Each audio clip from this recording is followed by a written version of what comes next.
Do you know what the title of this episode is? No, you didn't tell me. You're in charge of that. Moderna Family.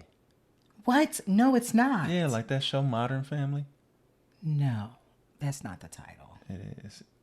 People are gonna want. You're not in charge of it People anymore. people are gonna click. Moderna is trending. Modern Family is probably trending. So. Okay. Anyway. Welcome to. Where am I supposed to look?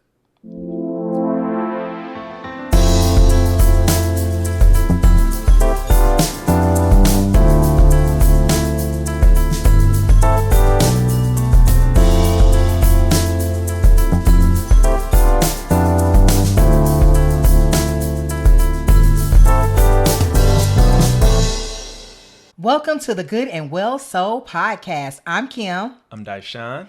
Thank you for joining us and being our guest each week as we inspire hope and equip individuals and families on an all-encompassing wellness journey to spiritual, emotional, mental, and physical wholeness. All right, here we go. Episode 3. Y'all ready? Y'all ready? Y'all ready? Is that a 3? That was a 3. 3. I throw up my 3s too. I can do it too. All right. Oh, wait. What? Thank you. Thank you to everyone that has listened, watched, liked our content on YouTube. Maybe you subscribed on Spotify. We appreciate you. Thank you so much. Thank you for being a friend. Look, y'all been clicking. We've been getting views. I ain't been for real paying attention, but thank you for those who have subscribed. We've been paying attention. Yeah, if you're on YouTube right now, click the subscribe button, hit the notify bell, all of that good stuff. Rate us on iTunes. We'll say it again at the end, but I just figured since it's on my mind, better say it before I forget. Yeah, I'm super appreciative. We've gotten so many. I've been getting like text messages and comments, just encouraging us, and people like what they saw. The first episode came out and the second episode has not come out yet. So we're recording this before the second episode comes out. So we hope that you all continue to listen. But thank you. And thank you for responding and letting us know what you like and giving us the suggestions and the ideas and all that good stuff. People have suggestions? Well, this is what I do. When people talk to me and I get to flowing, I'm like, oh, that's a good idea for the podcast. So then they'll be like, yeah. And I'm like, let me write that down. If you start talking to me, you're giving suggestions. Even if you didn't know you were, I'm taking notes. All right. Well, I still need to look at some comments on YouTube. There was some that I saw popped up that I had not seen before. So I got to stay on top of that. Awesome. But anyway, we are talking about how we've been dealing with COVID. I wanted to name the episode Moderna Family, but I guess we'll still debate about whether that will be the title of this episode. I just figure, everybody's talking about the vaccine. And plus, folks are probably talking about Modern Family. I've never seen the show. Maybe I'll watch it.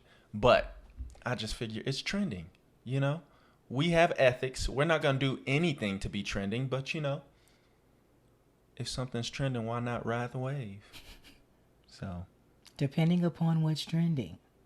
Might not want to ride every wave. Not every wave. Not every wave. But we ain't about to be on no Darren Jackson out here. Oh, no, we definitely not about to be on that. That's not even what the podcast is, but it's about to hijack the whole conversation. Well, okay. Anyway, let's talk about Daroni. So when I first heard about coronavirus, it was like November or December of 2019. One of my homies, Antoine from church, from life, whatever, he had hit me up. We go back like 15 years, maybe more than that. Oh, my Lord. Anyway, he hit me up and he was like, man, you heard about that thing going on in China? I was like, what thing in China? He said, yeah, something called coronavirus, COVID, something like that. I was like, man, I ain't heard nothing about it. He said, yeah, well, it's spreading through China. It's running rampant. It's starting to spread to other countries. And I don't remember the extent of our conversation, but I'm like, man, I hope that don't come over here. Yeah. And then fast forward a few months. Yeah, and you told me about it because you and he had talked about it at church or something. And I remember you came home and told me, hey, Antoine told me about this coronavirus. And I was like, man, okay, you and Antoine always talking. It's always something. You know, he's a knowledgeable fella. Yes. So I know that it's something. I think he's kind of one of those people that looks at international news and keeps abreast of current happenings, not just locally, but around the world. So I was like, I can't keep up with y'all on this one. So I think I really dismissed it. Yeah. And we're even talking about this now because it didn't really hit America full force until March. And so we are on like a year later and just really wanted to go back and process through some of what has happened to us and what we've experienced throughout this year. Yeah. Yeah. And I remember, I guess by January, February, around that time frame, it was popping off in Wisconsin, not Wisconsin, Washington. That other state that's up north, but northwest, not north middle. And when it was popping off in Washington, it was like all those nursing homes and places like that. And all I could think about was Jason and Foxy. And I was like, oh, Lord. And I was praying for him, and I reached out, and they said they were doing all right and everything. Those are friends of his. Yeah, my friends up in the Northwest area. And so I was just, I think it was still this disbelief, like, okay, it's over there in Washington, but they're going to contain it before it comes down to the rest of the United States. Now, that was in January? January, February, yeah. Get like out. Yeah. And Matter it of was fact, spreading to the nursing homes back then? It was spreading in the nursing homes. I mean, that's wow, where okay. I guess somebody had come from China or something. I believe it was back in February because I researched for this back when for a sermon actually. That makes sense. Yeah, I do it was in remember the first case was there, but I don't think I probably knew at the time, but I didn't realize that it had spread so much there. I thought it spread like in March there and spread in March everywhere else. So that was happening February. Okay. So that makes sense because I remember before we actually got the news that, you know, shelter in place was coming and all of that. I remember being at school and I was I was like, these people been traveling. And so I was trying to process and go back and I'm like, why was I so anxious? Was it just from Antoine's conversation? But I guess I was seeing it in the news. I remember in February, my post students, I had some students that had some sicknesses and one was out for a little minute. Wow. And I remember back then I was so nervous. Just like, what's going on? What's going on? But it hadn't hit St. Louis yet. So that explains my concern. Yeah. Yeah. And so from there, then at work, I work for the state of Missouri. I guess I can say that. I'm not going to tell y'all all the details of where I work. Y'all don't need to know all that, even though it might be public knowledge. It is, anyway. But we started getting notifications at work about COVID, and long story short, it became just this weekly type of thing and a daily type of thing. And I just remember getting emails and daily sending them to Kim like, hey, this is what's going on at work. This is what they're saying. And one thing I'll say about my job, they were on it. I applaud my job, the state of Missouri, just for how well they were handling everything and just how they were keeping us notified and the measures they were taking to try and keep the clients safe, the measures they were trying to take to keep us safe. I applaud your supervisors for that. I wouldn't necessarily applaud the state of Missouri. I mean, the Department of Mental Health. Yes, I applaud them. I just want to be clear because, you know, our governor has some...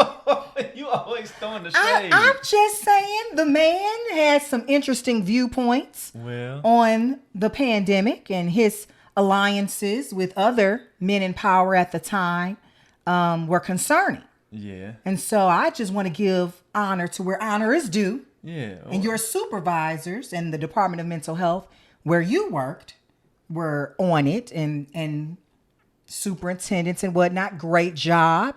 Thank you for the emails. However, the governor and the entire state, I do not feel they deserve any flowers or honor or special recognition, especially as we continue and see how the pandemic unfolded. We a mess. What was Mike talking about? I'm trying to remember because I printed out. Who is Mike? Mike Parson, governor. He didn't think that coronavirus was even real. He was on that whole Trump train of, I felt like the propaganda that Trump was spewing, Parsons was just regurgitating it. Well.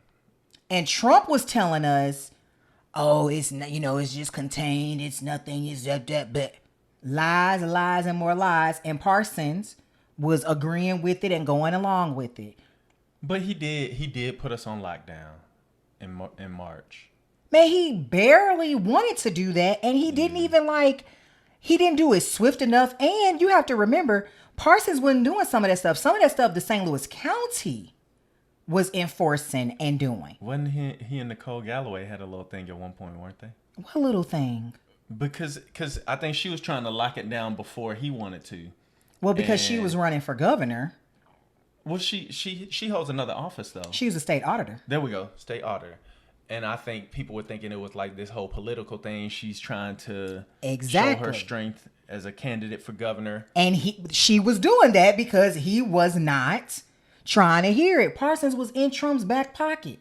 I mean, I'm sorry. I did not mean to make this political. Is this propaganda? Well, whatever. I don't mean to make it political, but I'm just saying I 100% agree with you. I think your job did a great job. I think they were getting information out. I just don't think that was necessarily from the state of Missouri, as in our governor and the leadership, but more so the department that you worked for and that leadership. Yeah. And so I don't want people listening to this in California. If y'all listening, I don't know. Kev on stage might listen one day. What up, Kev? What up, Kev? Stage crew. But they might be listening. I don't want them thinking that we think that Missouri was handling it well, because we did not. I was looking at emails that I was sending back and forth to you. Look at them. Emails. And sounding like Trump.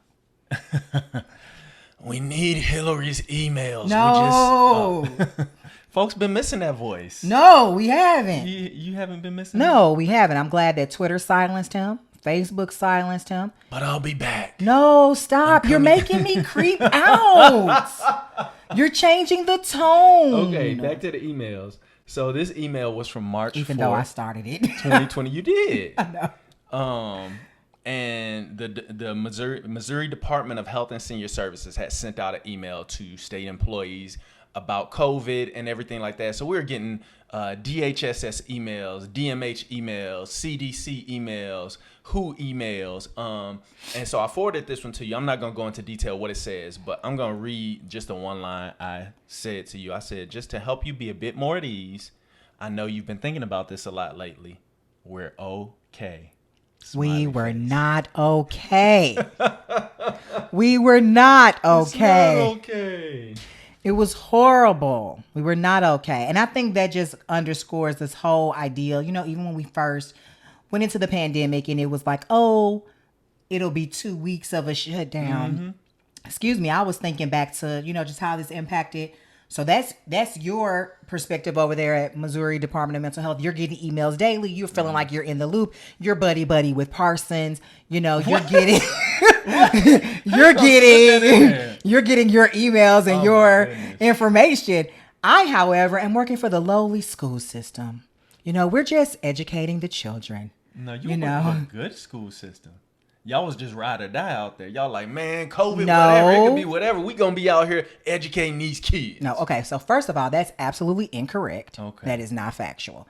No matter what school district you work for, if you're working in education, it's a lowly, as far as it goes, as far as hierarchy. Now, post-COVID, I think y'all going to be appreciating them teachers a little bit more. But pre-COVID, well, nobody's stunting the educators. So we were not getting daily emails regarding the state of Missouri or regarding anything. If our principal and head of school were getting them, they certainly weren't forwarding them to us. And I don't believe they were getting any concrete information. Like, you all were getting daily reports on what's going on. We were not getting any of that. So I remember we were going into spring break. And mind you, I had been extra sensitive about COVID prior to. I didn't even I had forgotten about this. Joseph, my son, had gotten sick. Do you remember? He was actually sick. And it was just allergies. Like every year we struggle with allergies. Yeah. He was sick with allergies, whatever. And when he gets like issues with allergies, he'll sometimes have a low grade fever. I did not want to send him to school. Even after the fever had gone away and days had passed, he literally didn't even go to school that entire week prior to spring break because I was concerned that his teachers would think that he had COVID. And his teachers are amazing. They were awesome and they were my coworkers. So this wasn't me, he had bad teachers. No, like I didn't even want them to have that mental stress of, oh my goodness, COVID is breaking out. This kid is sick. What's going on? So we kept him home and it wasn't anything that he could spray. It was literally allergies. My mom and dad, he stayed with my mom. I feel like I stayed home for that with week. him sometime. You stayed home with him when he had the fever because you had all the time. Yeah, I be using my sick time. When you a teacher, see, because we lowly at the bottom of the totem pole, you don't accumulate days as they come. You just had a lump sum of days, and I spent my days, so you stayed home with him. When he was better, no fever, days later, no Tylenol, all that kind of stuff. We didn't send him to school. I said all of that to say what? What was I talking about? You're talking about the school, I believe. Oh, so we were going into spring break. And I remember we had a meeting. And at this meeting, our principal was like, look, COVID is a thing. It's real. We don't know if we're going to return after spring break. It'll likely be a week. We don't have any information. All we know is when you send your kids home for spring break, pack some extra stuff for them to have to do.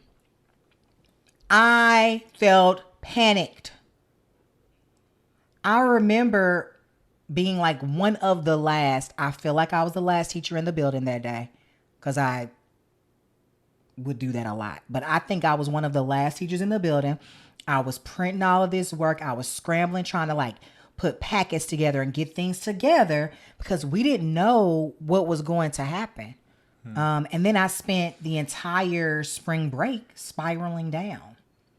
Spiraling emotionally down. Yeah. I didn't enjoy my spring break because I just, we didn't know, are we coming back after spring break? And if we're not coming back, which I was looking at the news, I highly doubted that we would be coming back. Yeah. But I didn't want on that day to hear we're not coming back, figure it out. Like I wanted to have that time to figure it out. So I spent my first week of spring break really just trying to plan for what would soon be online education, online teaching. And then the school gave our students an additional week of spring break so that the teachers could prep. And that was awesome. Yeah, that first week was trash. That first week was trash. But that second week, I was like, look, I done stressed out my whole spring break. I'm going to come to these little meetings and do this stuff y'all want me to do. But this is my spring break redo. I'm going to take some kind of time to just mentally decompress and have a break. Yeah. Yeah. I remember seeing you doing all the work that first week of spring break. And I was just like, man, like this is not a break. And I felt bad for you. And I feel like it's vague in my mind, but I feel like I was trying to keep Joseph occupied if I can remember correctly. But it was terrible. What's that look? Okay. Anyway. I don't know. I don't remember. Do you want to talk more about what it was like being a virtual teacher during that time? Or you want me to? Yeah. So one of the things I remember after we went back, no, not in back person, but when we went back virtually, I remember being on Facebook and there were all these posts. And at first I tried to find it. Then I was like, let me not find it because it was just going to make me mad again. There were all of these posts that these extraordinary educators were posting. And they were like, I'm a teacher. I can help your student. If you need help, inbox me, call me. Parents, we're here for you. We can do mentoring and tutoring online, and I have a degree and blah, blah, blah, blah. I mean, I was looking at that stuff like, man, I am not copy and pasting this. It's like, teachers copy and paste it so parents know they have support. I'm like, bruh, okay, first of all, we've been supporting y'all. We as educators, I'm going to be the educator that, I'm always the person that'll say the thing that nobody else wants to say. So I'm going to say the thing. I feel like good teachers have consistently supported our parents, and we've communicated that to our parents, and we've given our parents resources and ways to contact us and ways that we can better help their children, and they know that we love them. And I really felt when I was seeing that, it was like, okay, but what about the educators? We were literally changing everything we knew about our jobs. Yeah.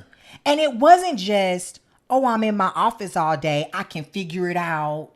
No, I have kids on the other side of this Zoom. I have parents that are waiting on emails. Like there was so much. The planning to do online teaching was 5 times more than the planning for in the classroom. There were things that I can do in the classroom on the fly. I can respond to a student that says something a certain way. And on the fly, I can correct something that's wrong. I can remediate the education. I can make a note so I know how to follow back up with that student. I can circle back to them while other kids are doing things. I couldn't do any of that. Right. And on top of that, you had Joseph with you. And on top of that, I had my own son. And for me to see all of these teachers copying and pasting, I was like, man, I felt like a failure. So is it now me? I'm a bad teacher because I am trying to handle the 32-ish kids. Am I a bad teacher for trying to handle my 32 kids and not offering that support to others? So I too have receipts. I went to my Facebook post, and this is what I wrote. I wrote, teachers over here being extraordinary, copying and pasting posts about how they can help. Meanwhile, I am realizing I don't have copies of the book I sent home with my students. Looks like I'll be making a run up to the school. We are on spring break, and I am trying to just remind myself to breathe because this is all very triggering. My cape is in the closet, and I am taking it one day at a time. And guess what? That is okay. Oh, you had to tell yourself that. I had to tell myself that. And I had to write it because I felt this internal pressure because I'm like, well, everybody knows I'm a teacher and I haven't copied and pasted this thing that everyone else is copying and pasting. So I had to which my friends probably didn't care. But I felt this internal pressure to then be available. And I had to tell myself, like, it's okay to not be available. Like, I was scared to go back up to the school to pick up those books. Like, I had sent books home with my students, and I did not have a copy for myself. Yeah. And I had to go back up there with my son. So I'm telling a 4-year-old, don't touch nothing. Keep your hands down. You can't go in your classroom. Stuff that he was used to doing. And that was hard. Yeah. I definitely feel like COVID is going to be with you in a lasting way after it's over. Yeah.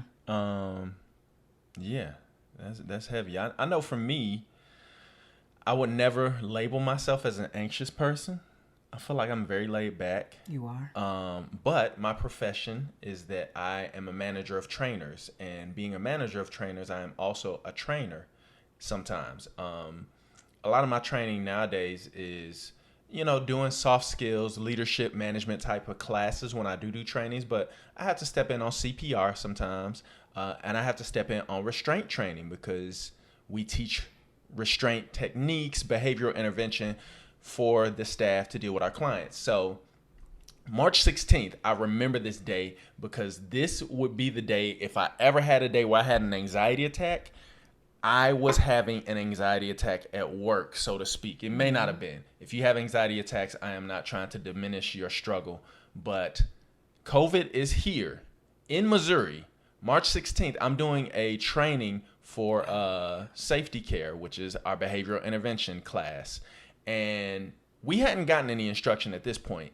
And so it's me, another trainer, and we're training probably about 4 to 6 people. And so restraining people that involves you putting your hands on people and this, that, and the other. So, I mean, every time we did a technique, I'm washing my hands. And I'm just feeling just really stressed out. And we had gloves on site. I don't think I put any gloves on. I was just feeling like, if I put the gloves on, what if I touch this? What if I touch that? Da, da, da. And long story short, it wasn't even a full day class. It was a 4-hour class because it was a recert. When we got towards the end where we were about to have to do a lot more of the restraints, I was just like, look, y'all, forget this. Y'all are about to have restrictions on these trainings because we're not doing them. Yeah. We are not. I'm about to tell my bosses and just deal with the consequences because I'm not touching y'all anymore. I'm done. Everybody else was like, oh, good, because we were uncomfortable too. We didn't want you touching us. Right. And so that was one site. So my job has 3 sites and I have 2 bosses. It's really confusing sometimes. But so that site said no more training, like shortly after that, like a day or 2.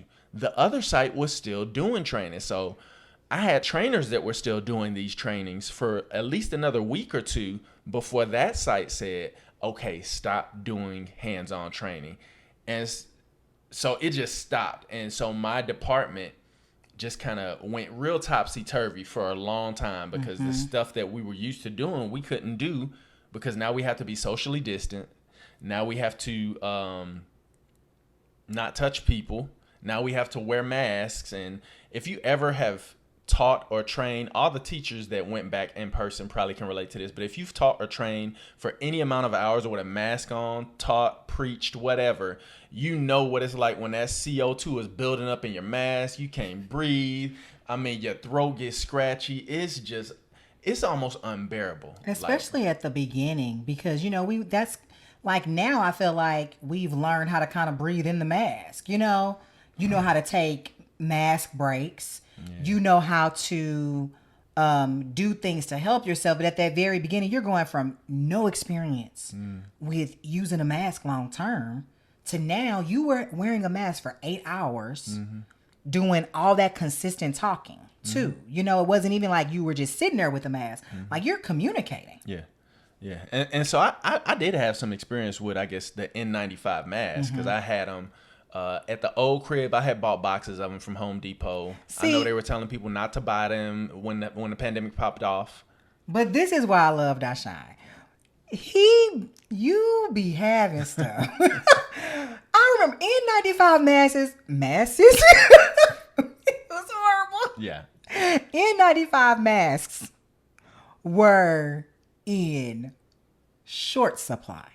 It was impossible to get them. And Dishon was like, I got a box of N95 masks in the basement. I didn't even know. I was like, why do you have how did you? He was like, oh, I've been using these for years when I cut the grass and when I do XYZ. I was like, stand up guy. Yeah. Get you a man that know to have some N95s before the pandemic come. But I didn't even know that they were N95 back then. It was just like, because we had some crazy poison ivy at the old crib. And I used to do some woodworking and stuff. But like when I would do that poison ivy, I would be in full PPE. I mean, I'm talking N95 mask, goggles, long sleeve shirts in the summer, gloves on, and the way that they taught us to don and doff, take off the PPE, I was out there like, okay, let me take off these gloves and let me take off my mask without touching it, throw everything in the wash as soon as I get done, put it on the cold cycle so it don't spread the poison ivy. So that was my experience with that. So I already had a little bit of reserve starting out before everybody started going nuts, ordering them on Amazon and buying up Home Depot and everything. Yeah. But to close out on my job, we got to the point where we were doing daily testing. No. Daily testing came at the end of the year. Yeah. We started out doing weekly testing and outbreak testing. Then it got to the point where we're doing daily testing. And then those of us in management had to help with some of the testing, which my boss was doing it by herself for a while. I don't know how she was doing it. God bless your nostrils. But we would have to test the vials, and so it would be like 8 rapid tests in one nose, 8 in one nose. And you were sending me these numbers. Yeah. Of this many people got it. Are you gonna talk about when the first outbreak happened? Because I feel like for a while there was nobody that had it at your job, but the very nature of his job is very community. So I remember when I don't know if you text or call, but I remember the feeling when you let me know, hey, somebody on site has COVID. Yeah, that was scary. And I think for me, it was like, they didn't release the person's private information, but it's like, my God, who have I been interacting with? And I was low key trying to stay to myself at this point. Yep. And so everybody was waiting. I'm waiting to see, are you going to get a phone call from St. Louis County saying you were in contact with the person? Right. You know, trying to find that out. And that was the point where I think St. Louis County had gotten to the point where they weren't communicating anymore who the people were or where they were. Or they were like, no, you have to communicate on your own. Yeah. And after a while, it was like, if you were in contact with somebody who had COVID, at first they would send you home. But then after a while, they were just like, well, keep coming to work and keep testing. Because at this point, we're daily testing. They're like, well, keep testing. If you test positive, then we'll send you home. So we just kind of like, oh, snap. I was around somebody who had COVID, but I still got to show up. Right. So if I have COVID, or if I had COVID, whatever, you would have had to still go to work. Even though you live with your wife who has COVID. Oh, no. That would have been different. I might have. Because that's we had to fill out the screener every day back then, and so they would ask about family, household, and all that stuff. But. So maybe like if you were at an event and someone at that event had it, then they would tell you could come to work. But if you were in close contact, you didn't have to come to work. If I was at work and somebody I came in contact with had it, I think the assumption was we were all wearing masks at this point, so. Maybe your mask worked and you didn't get it, which I never got it. Not yet. No, don't say not yet. Yeah, praying never get it. So that was wild. That makes sense. That was wild. I used to envy you though for your job. Like why? I did. I did and I didn't. So I didn't envy you because I was super nervous about the fact that you work with people and, everything. But I did envy you because you got your own office. You closed your doors. Like, he had made, like, little 6 feet. He had emailed me these. He had his own little size. Bag. It's still on my door to this day. It says, if you do not have a mask on, do not come past this tape line. I got blue tape on everybody, painter's tape. Outside everybody's door, and I said, please do not come in uninvited. This is you went above and beyond. See, I would have felt safe as your employee for real, because you were going above and beyond to like communicate the restrictions and make sure you were adhering to them. And I think people that are more laid back or more casual experiencing COVID or whatever, not to say they don't care, but I think you would have gotten on their nerves. But for someone like me who already struggles with anxiety, I would have been like, I got the best boss because he making sure don't nobody come across that tape. That's right. But I did envy you because... Hold on. COVID? What? Boy, stop. Jesus, no. So you said you envy me. I'm sorry. I know. You remember that. So I envied you though because you had your own space. And also, let's just call it what it is. Like, your job is to train people. You weren't doing no training. So while you did have some other things, look, I knew you was gonna say that. While you did have some other things that you were responsible for, your core job responsibilities had changed and had lessened. Meanwhile, mine had quadrupled. And I felt this little jealousy because you would come home from work and I'm like, I'm still working. Like, I would work until 3 a.m. And I was going back and I was remembering, like, there was a time where I wrote this down. I recorded a lesson for my students. My battery died in the middle of my lesson, but I didn't know it. I changed the battery. I re-recorded the lesson. And then I recorded a new lesson. But then the new batteries died without me knowing. So now I was editing the videos in my edit mode, and I was realizing I did not have the content. So I had to, like, continuously, like, go back And there was a time like I would record something. I remember I had my hand like accidentally on the laptop. I didn't know that that's where the microphone portion was. Wow. I had no idea where the mic was on a laptop. On a MacBook? On a MacBook. I don't know where it is either. I don't know. All I know is this. Wherever I had my hand, I was covering it up I was covering up the sound. That's crazy. I was editing videos that I had done a whole week's worth of videos. Sounded like you was under the covers. Sounding like I was muffled. And so I had to redo all of that work. And so I felt like you were coming home like, okay, my day is over. And I was like, okay, my day is still going.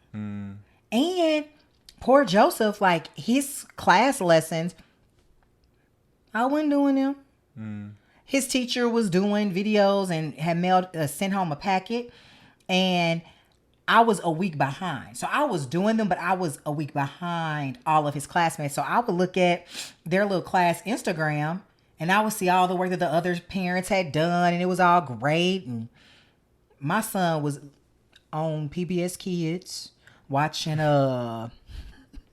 Molly of Denali, Daniel Tiger. He was learning, but I felt so bad because I'm like, I'm failing. Like, I'm an educator. I'm spending all this time educating other people's kids.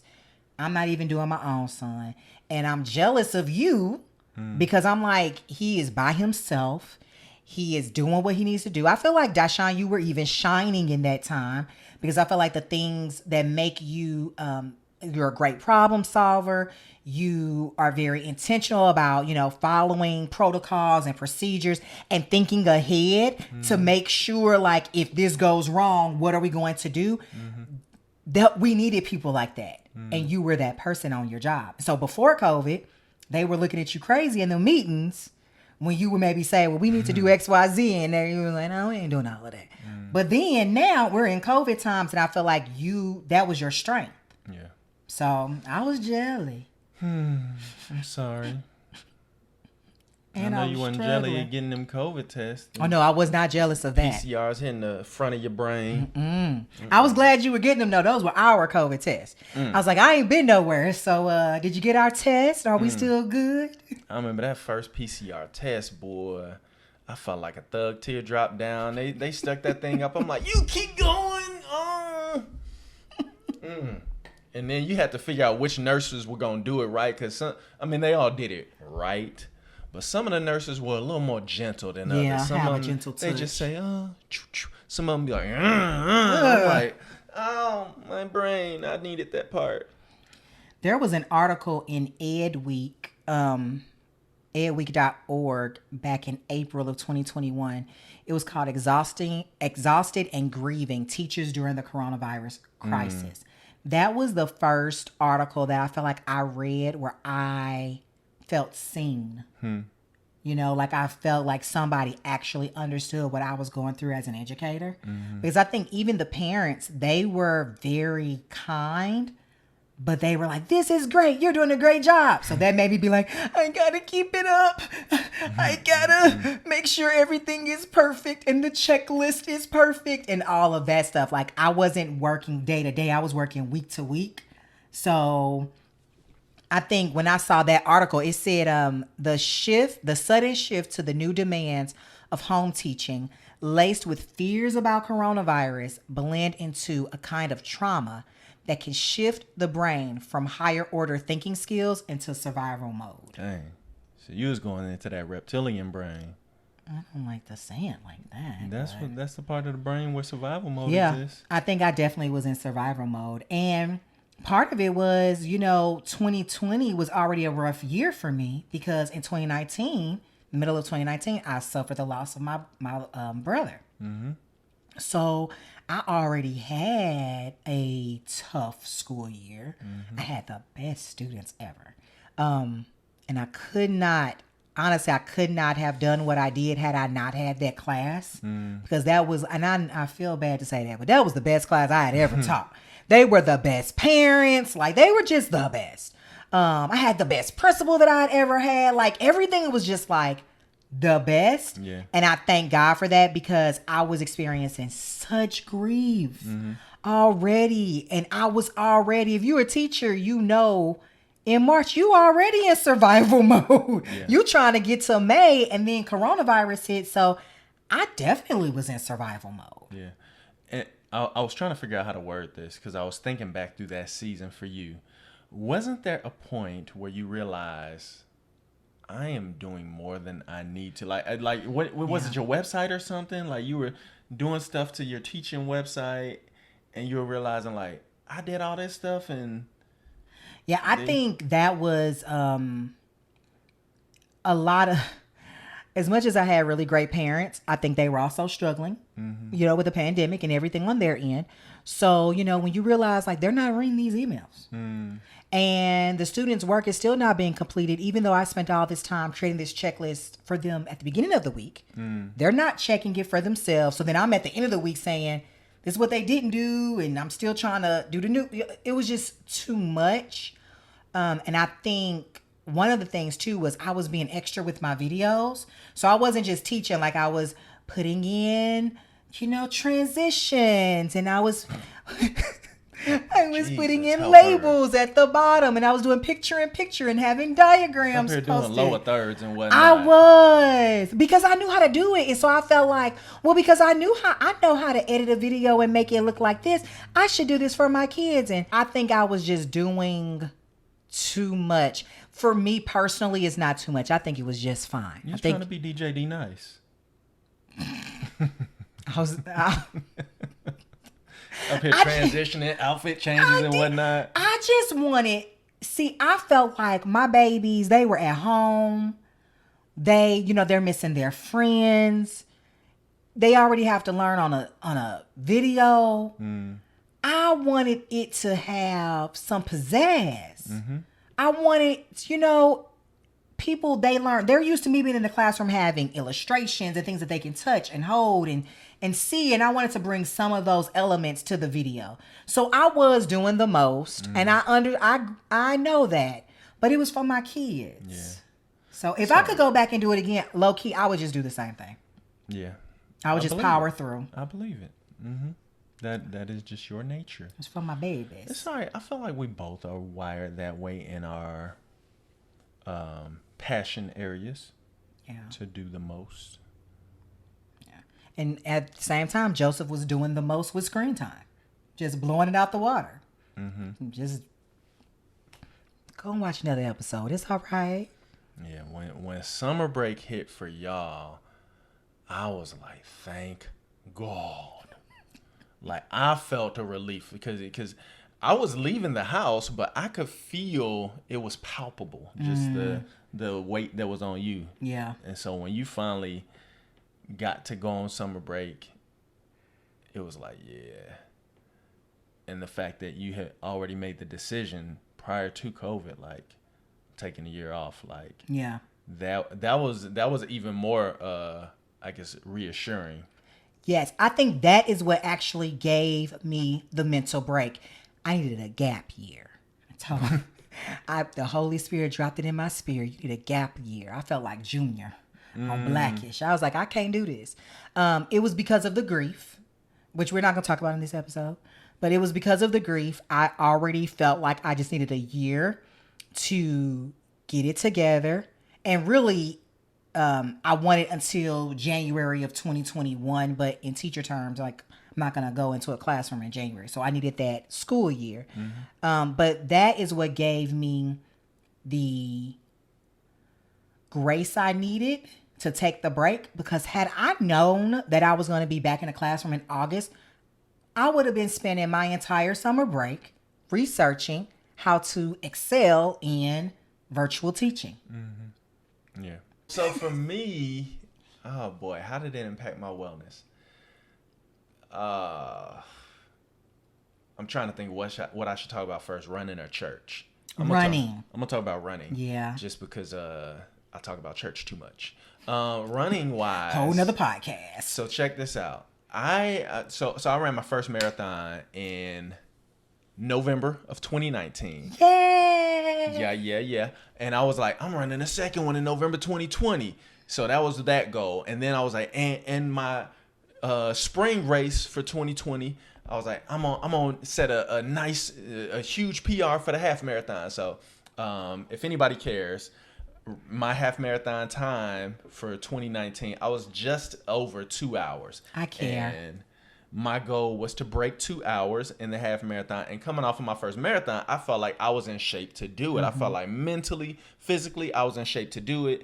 And I remember I went to do a long run in March, right before the Go St. Louis half marathon weekend and all that stuff. It was like the weekend, a week out or something like that, 2 weeks out. And I tend to procrastinate with registering for races, so I hadn't registered for this race yet, even though I was training for it. So I do this run, and I ran a half marathon. It wasn't fast. It was cold. It was raining. And while I'm out running, I think I had just finished. Kim calls me and she like, "Did you know church was canceled?" I was like, "Church is canceled?" And she was like, "Yeah, because of the shutdown, they're canceling church." I was like, "Well, are they still gonna have my race next week?" And so I was debating on whether I should register, and I didn't register at the time. They canceled it in person, but they were still giving people medals for it. And 2020 was the 20th year anniversary for Go St. Louis. Shout out to Go St. Louis and all the folks that pulled that together. Absolutely. And I figure since we in a pandemic, we in a pandemonium, as Kev say, I wanted that medal. 20 years. I mean, when the race comes back this year, which is probably in a couple weeks, it's not going to be the 20th year anniversary. So I asked them if they let me register virtually. They let me do it. So I registered for that virtually. After that, there were no more races all year. And so I was still running. And at this point, they were shutting down parks. The county parks were just like, you can't be out here no more. And so when the parks got shut down, I was straight running in neighborhoods by my job because I used to run on my lunch breaks. I was running in random neighborhoods. And then I realized the city parks were still open. I was like, okay, I see how we're going to do. So Riverview Trail was right by my job. I would just drive down to the Riverview Trail, which is not far, and run on that trail, which is more for bikers. So needless to say, my training suffered because, even though running is an individual sport, there's the community aspect, especially at races or meeting up to do a group run with folks, and it just wasn't happening. It wasn't popping off. So I ran all through 2020, but I didn't do any in-person races, and that I feel like my fitness just went down. My desires to meet that under 2 hour half marathon died. I tried to set personal goals of trying to set a new recent PR of a 5K under 24 minutes. I couldn't hit there. I was just running, just doing it, but I wasn't feeling like I was getting anywhere. You weren't in it because I feel like the excitement and the drive that you had for running before, like it was just eking out of your pores. And I think it started to become like a chore for you. Now, it's always a chore for me. It don't matter. I'm gonna be like, oh, until I get that medal. Yeah. But for you, like you be like, all right, going to do my run. Like, but you were just kind of like, I'm gonna go do a run. And I think that just goes to show just how much COVID just impacted areas that you used to get joy from because there were so many restrictions. You weren't deriving that same joy. Yeah. So that impacted you negatively. That was a negative impact with you. So did you keep running though? Like, so were you consistently running through entire COVID? I didn't do no weekend runs, not for real. Like weekend runs, it was just like I just spend time with the family because it was like there's nothing to prepare for. So I remember you even asked me, you're like, "Are you gonna keep training for a marathon?" I'm like, I don't know when the next marathon's gonna be, so why keep training? I was just out, trying to keep my heart healthy, really. Get a little endorphin. Oh, just trying to keep my heart healthy so I can stay alive longer. Yeah, you got excited talking about the medal. Oh yeah, I love the medals. But Joe Knox, he pushing up on 85 this year, so hopefully I can at least attain to that. Yeah. With the type of strength he got. Amen. It's strong. Yeah. But I think in terms of other wellness, mentally, socially, I think not having stuff like church, not being able to get together with friends, that killed it for me as an extrovert. Well, I want to piggyback off of what you were talking about with the physical wellness. Oh, go back. So I feel like for me, physical wellness also went down the drain. Not because, I was marathon fit and then all of a sudden I just stopped running. I wasn't fit to begin with. Again, a lot of, I feel like the COVID stuff bleeds. Like a lot of my grief bleeds into COVID. So I had already started this horrible habit of eating out. I have never really been a big eating out person. Like I would much rather cook than go to a restaurant, and all that, or not even restaurant, but like fast food. True story. I had stopped cooking. We were almost exclusively at this point eating fast food. So from when my brother passed, people would bring us food and that was awesome. After that stopped, my dad used to always say, that chicken gonna run out. After that chicken ran out, those meals, we were eating at McDonald's.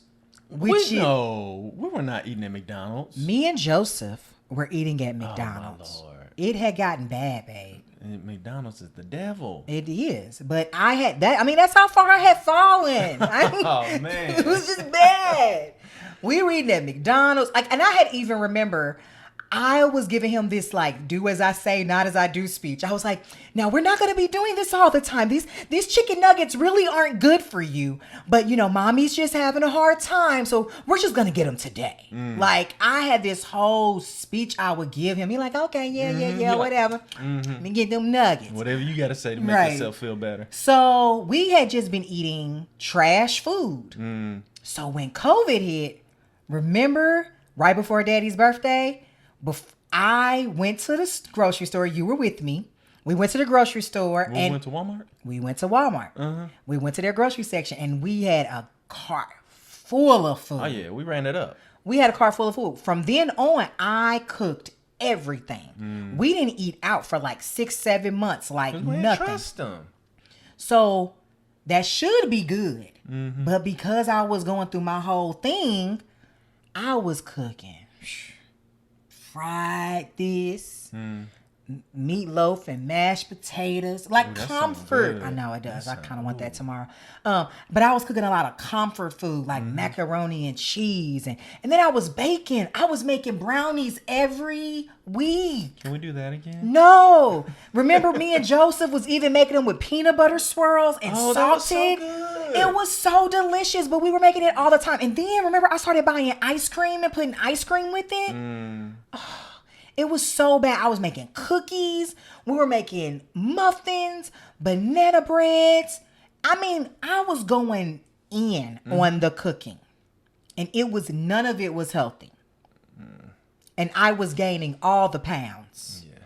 And I wasn't going out. I wasn't walking. I wasn't working out. But I remember when I got released from school, that release of I don't have to keep teaching. In the end of May was the Twilight Run. Do you remember that? The Ferguson Twilight Run. And it was virtual. And I did the Twilight Run. I am good for doing a run without training for it. She loves. Look, your two runs are the Twilight Run and the Hot Chocolate Run. That's my run. Dwayne, she loves your race. I love the Ferguson Twilight Run. It is such a great cause. Sometimes I do races and I'm doing it for the medal. I don't know where that money going. I'm just going to be honest. Yeah. But with the Ferguson Twilight Run, it is such a great cause. And all of the money goes to organizations that actually benefit the St. Louis community and area. And so I love participating. I love that they give a real medal and they also have excellent shirts. But I love participating. So I was like, I don't care how many pounds I done gained and what I haven't done. I'm going to be out here for this Twilight Run. Man, I did the Twilight Run in St. Vincent Park. And I remember it started raining on me and Joey at the end of the run. But I was like, but I got that 3.2 in. So I did that. After that, I was like, I need to start walking. The parks had opened back up. But they were doing the one way. Yeah. Which made me feel a little bit more comfortable. But folks weren't following it. They weren't. They were walking against the grain. They were. I'd be I was running with masks on. When I was wasn't doing that. I'd be running with mask on and couldn't breathe. So I'd be like, let my nose hang out like the folks that don't know how to wear their mask. Yeah, I wasn't doing that. That's just one thing I do when I'm out on a trail or in a park. Y'all can at me in the comments if you want. I'm not putting on a mask. I got asthma. I can barely breathe as is. Yeah. And so I wasn't doing that. Yeah. But that's when I started walking. Mm-hmm. And that's when I actually, like, I remember I got on the scale and I was like, you out of control. You are out of control. I remember I told my dad, I was like, I got to get serious. And my dad was an avid walker. Mm-hmm. I got to get serious. And I just started small, which was helpful for me because, again, my do too much spirit be taking over. Mm. And I felt like, well, I have to run because I was running. So, no, I just walked. Mm-hmm. So I feel like that was the positive that came from the negative because I'm still doing that. Yeah. I'm still walking and hiking and the things that I'm doing now. I remember in June, I walked around St. Vincent Park. I don't know how, this is weird because I did okay-ish for the race. Mm-hmm. So I did the 3.2. I don't know really how I got it done. It was probably just a motivation of wanting to support, wanting to do it. But that June, that first walk I did, it was so bad. I was so out of breath. Remember Joseph was talking to me and I was like, oh baby, just hold on. Just be quiet. I can't breathe. I mean, I was struggling. Yeah. So there was some good that came out of that. It helped my mental health and well-being to just be outside. I love being outside. I love seeing just nature. Just makes me feel really grounded. It makes me feel connected and it makes me feel just good. Yeah, it's good for your mental health. Studies have shown that. Yeah. The vitamin D and just seeing the greenery. Absolutely. Even if you can't get outside, they say get some fake greenery, some fake plants, screensaver, something. Yeah. So I think that was good for the physical health. Mm-hmm. Yeah. Mental health? Mental health. I was going crazy. Oh, baby. Mm-hmm. You were going crazy? I was. Because I feel like I'm the only one that's not allowed. That's super toxic. I shouldn't say that. I'm the only one that's allowed to go crazy. You can't do it. That's not what I meant. I just meant that I feel like when I go crazy, it's very evident. You see it. The whole home can feel it. So when you go crazy, I feel like it's more of an internal go crazy. Yeah, that's because I let it out when I'm running, or I'll be by myself in the car and I'll play music. Sometimes I'll play some random stuff if I'm going crazy. I know you got your Lenny Kravitz. I play. Oh, that's all time. That's not my crazy music. That's just life. Yeah, that's when you're like going in. Okay. But I'll put on some CeeLo Green or something like that. Does that make me crazy? That's how I be feeling sometimes. Just. So what does it look like for you when you go crazy? Like, what do you do? I know you're going to have to do a lot of editing on this video. I'm sorry. I'm not editing nothing. I'm letting it roll. For me, it is a lot of internal stuff. And it, I think, especially, I can't get my words out. Thinking back to that webinar I told you I just watched a few weeks back about attachment. What was her name? Diane Poole Heller, I think is her name. She's an attachment expert. And I realized that I tend to check out when I feel overwhelmed, when I feel like my tanks are low. I will have the resting. What is my resting face? I'm not sure how to describe it, but not much affect. And I think it's kind of inherited. I think my voice when I'm not on can be kind of monotone. And I think those are the things that let you know that I'm struggling. Yeah, I'm not getting refueled. And so I feel like because I wasn't able to get community like I wanted to, a lot of it just had to turn to praise and worship, singing at the top of my lungs, in the car, of course. I don't do that at the house as much. I don't know if it's because I can't sing, but so yeah, those are the things that I would do. Just running, praying, and really more just crying out to the Lord. I think just sometimes music takes me there more so than just sitting down to pray. I don't know how other folks do it, but for me, I had to be singing about the Lord sometimes to really get into it. Yeah, I mean, well, Psalms were prayers. Mm-hmm. You know, they're songs and they're prayers. It can be both. Mm-hmm. You know, yeah. I think for me mentally, well, we already talked about I was losing it with everything going on with work and home and the whole world. But for me, mental health, the walking definitely helped. Getting outside, because I unfortunately there were days where I didn't go outside. There was a moment where I started sitting out on the porch with Joseph and doing his lessons, and I looked forward to that. But getting outside and doing the walks, that definitely, I had to realize that it wasn't just about my physical health. Because at first it was, well, you need to lose the weight. But then it became, well, I feel better.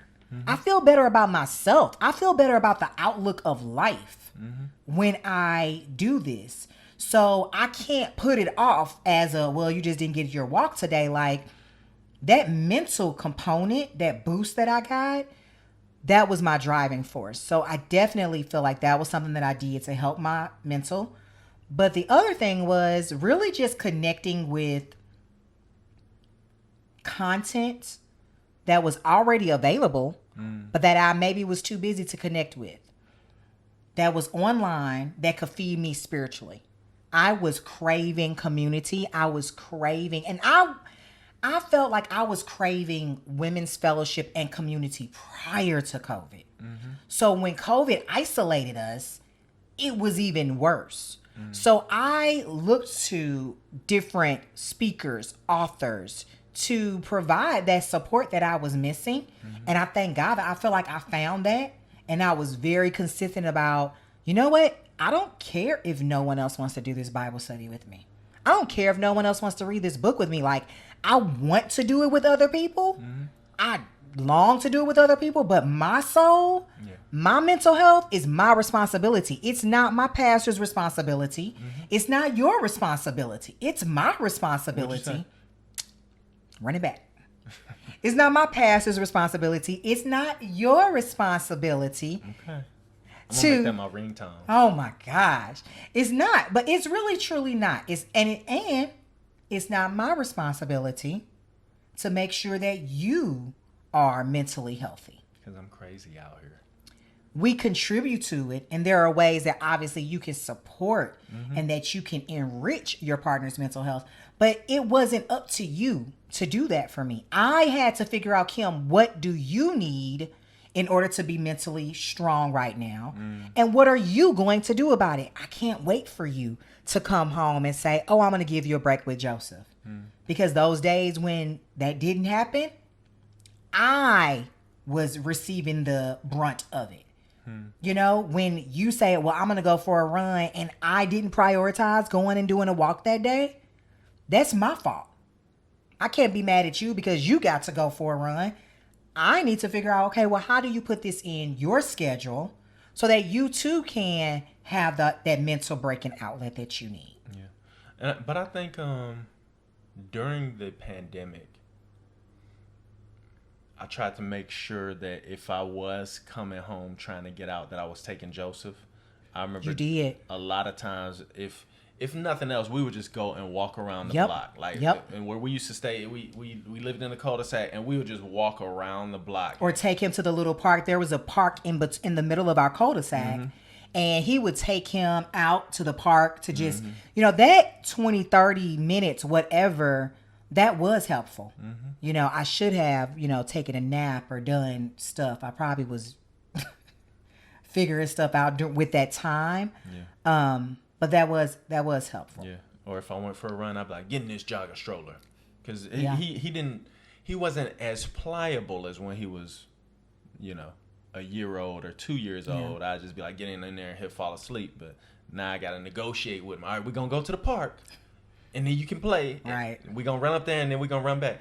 Daddy, can I play first before? We'll see. We'll see. And parent means no. The other thing that I thought was really good about for mental health, teletherapy really took off. So there were some people, I know I'm friends with someone that, excuse me, there were some people that were already providing mental health services via teleconference and things of that nature. But I know that that really took off for, during COVID. I remember seeing your sister do the news segment in Chicago about how she was doing teleconferencing with her clients, and I think it made counseling more normative for people, so they didn't feel like this stigma of I'm going to the office. And I remember times where it was a hardship for us when we were doing counseling to actually drive. We had a great counselor, but she was like 40 minutes away.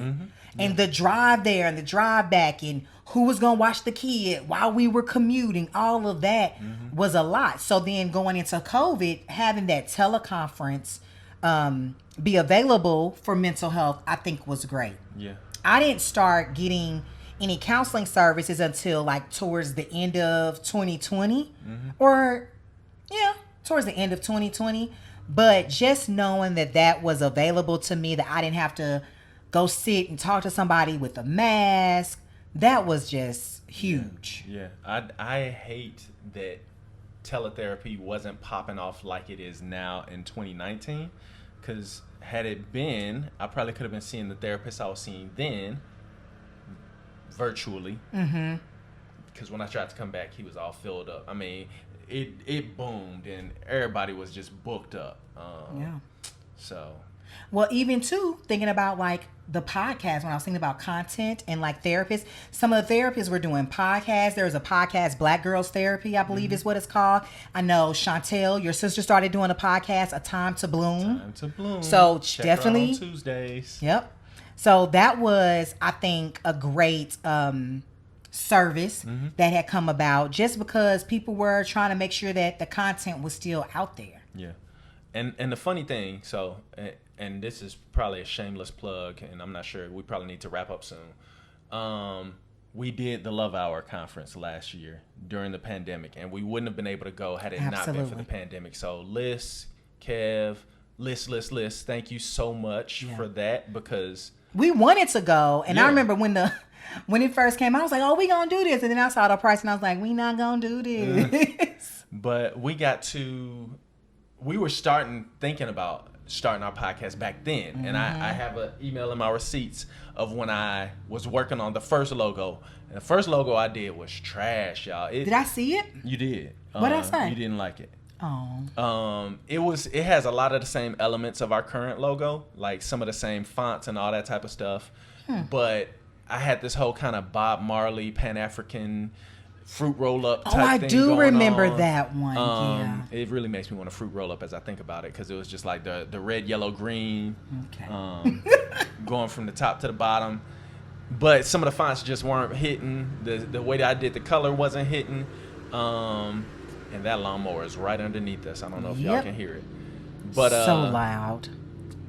Yeah, so but the whole point I'm trying to make is that we were thinking about the podcast a year ago, and it was just all these parts that were coming together, and we probably talk about that in more detail. But I think going to the Love Hour conference really motivated us to really say, okay, we appreciate the content that was given to us, and we have a story of our own, and so we want to get this out. It just took us a while to capitalize on that. Absolutely. So that was really just like a little nutshell of where we've been with COVID.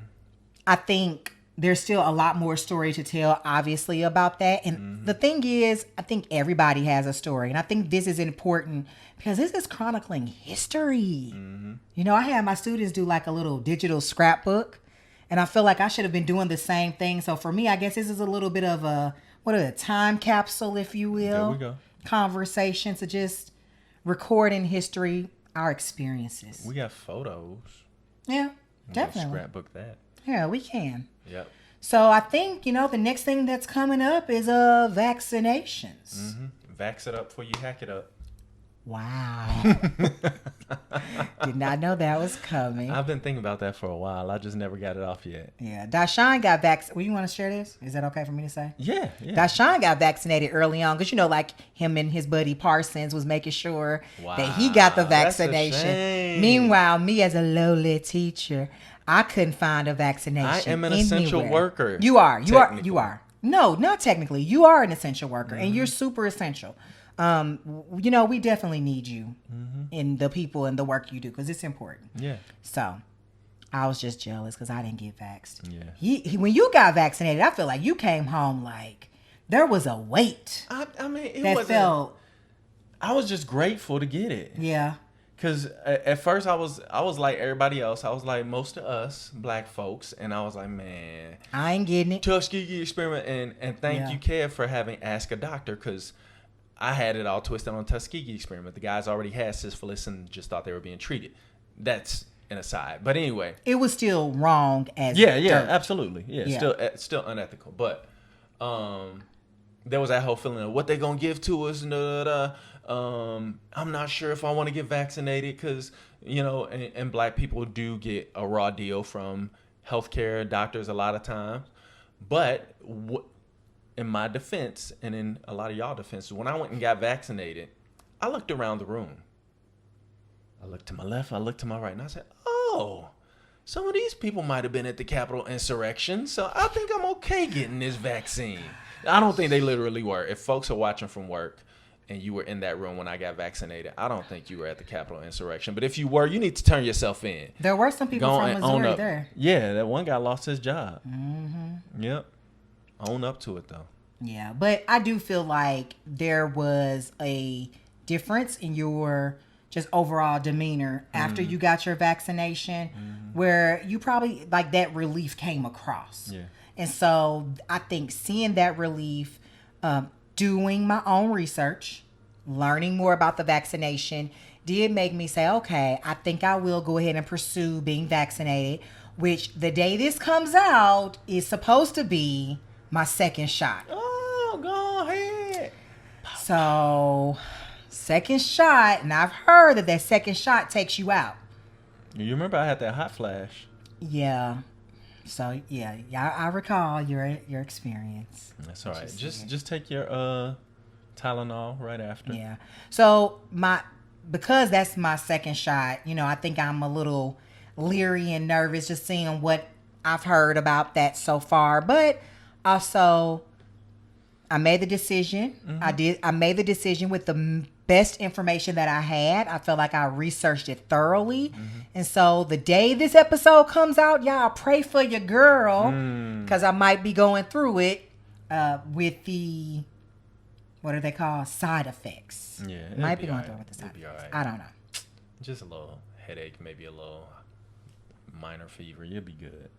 Well, still would love the prayer. So think about me. Pray about me. Yeah. Yep. So with that being said, I guess we're just looking to the future for what could come out of COVID, how this has impacted us and impacted our life. And I guess we're still just kind of figuring that out too, honestly. Yeah. Loving the future. Yes. Well, thank you so much for listening and for tuning in. We appreciate you. Hit that like button. Please make sure you subscribe to our YouTube channel so that you can get all of the content that we're putting out. We would love for you to leave a review on Apple Podcasts. Make sure you subscribe to us on Spotify or whatever is your preferred podcast listening platform. Yeah. All right. Okay. Well, hey. It is our prayer at Good and Well Soul that all may go well with you and that you may be in good health as it goes well with your soul. Thank you for joining. See y'all later.